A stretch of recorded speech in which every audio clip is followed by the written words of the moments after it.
বন্ধুরা, আমি অর্জুন সরেন, গ্রাম কাপুর পোস্টবার, জেলা বর্ধমান। আমি একজন প্রতিবন্ধী, শারীরিক প্রতিবন্ধী। দেখো, আমি অনেক দিন ধরে সরকার থেকে কোনো সাহায্য পাইনি।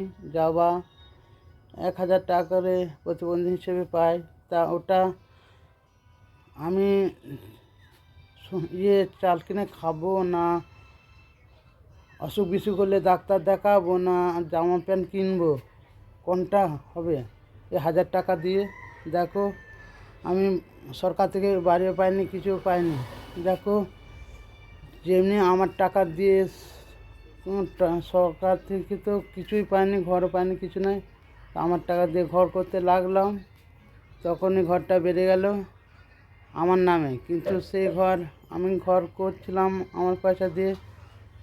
তা পার্টির ছেলেরা বলছে তুমি পাবে না ঘর। কেন ঘর পাওয়াতে তো আমার তো পাওয়ার যোগ্য, আমি একজন প্রতিবন্ধী, কেন পাবো না? আমার মা বাবা এতদিন হচ্ছে, বয়স্ক হয়ে গেছে, মা মারা গেছে, বাবা অবস্থা খারাপ, অনেক বয়স হয়ে গেছে, কিছুই পায়নি ওরা। বাঙালপুকুরে এই কয়েক বছর হচ্ছে তারা এসেছে, তারা সবাই ঘর পেয়ে গেছে। এটা আমরা কি না পাওয়ার যোগ্য? ভোটের সময় তো ঘরে ঘরে এসে বলবে যে ভোট দাও, ভোট দাও।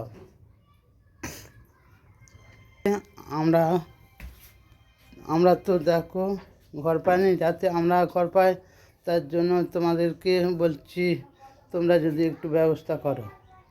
দেখবেন যাতে আমি ঘরটা পাই, তার একটু ব্যবস্থা করলে খুব খুশি হব।